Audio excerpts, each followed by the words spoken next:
So I have an item here which is the same size as a normal pencil, and this is the diameter of which a mouse can pass through. So I'm going to go around the property now looking for any entry points, and I can use this to see if the hole's big enough.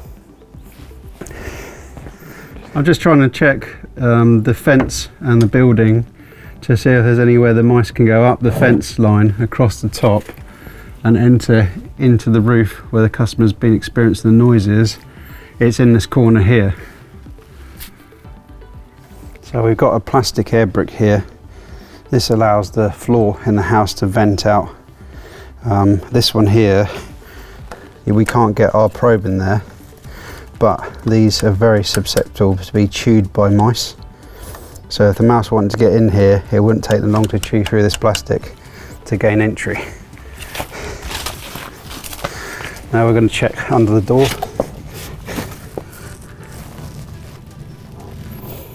So again, with our probe, we can go and see if we can get our probe underneath the door or around the sides of the door or anywhere between the brick and the door itself. That's what we're looking for.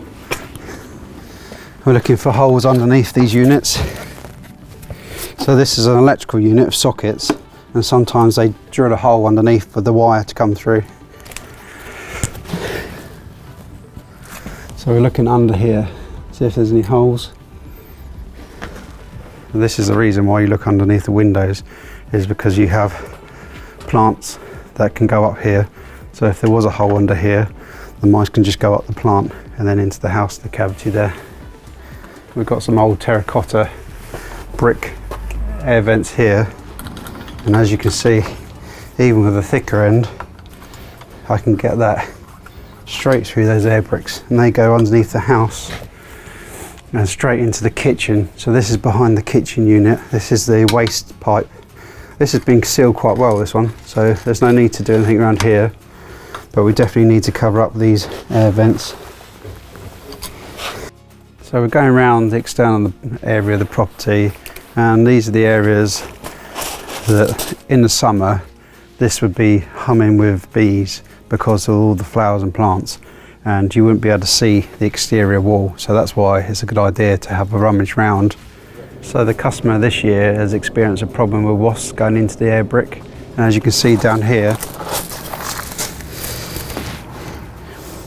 this is where the wasp nest was and has been treated low level.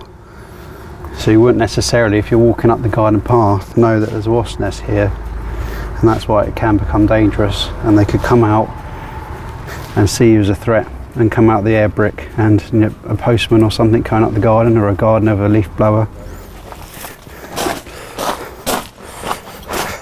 Hi, can we go next door now? Is that okay? Yes, sure. Let me put my shoes on. Fantastic. Come right now.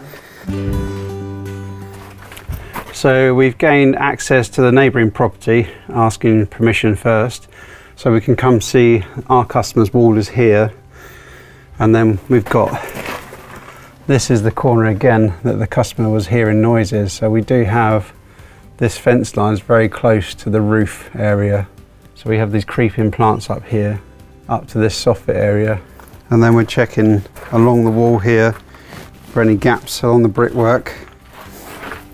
So we've got a high level air brick up here, ideal for wasps, bees or moth. And then we've got two low level air bricks, one here, one here.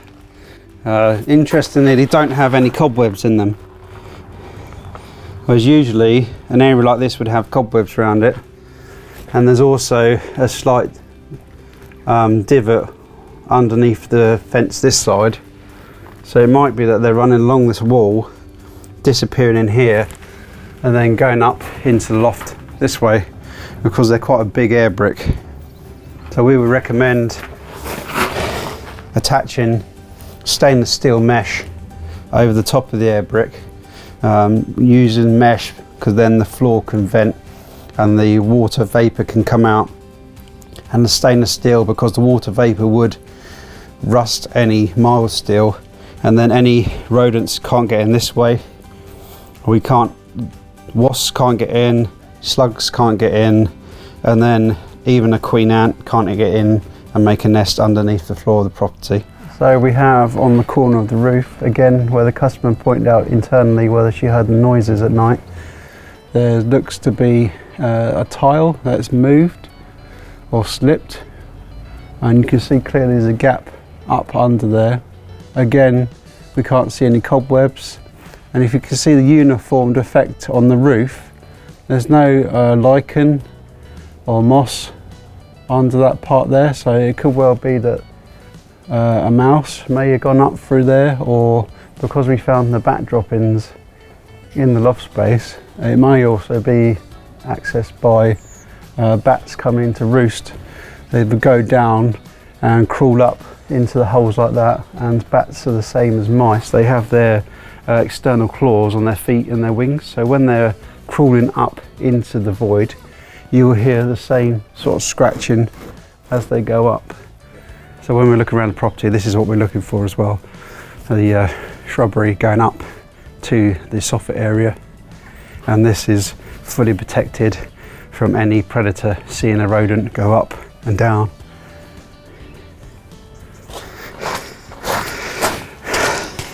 Just here, if this layer was, you know, half an inch thicker, you'd never see this cover. And then this is the last one from the house. So ideally, if you're going to fit a drain valve, it'd be in this one here.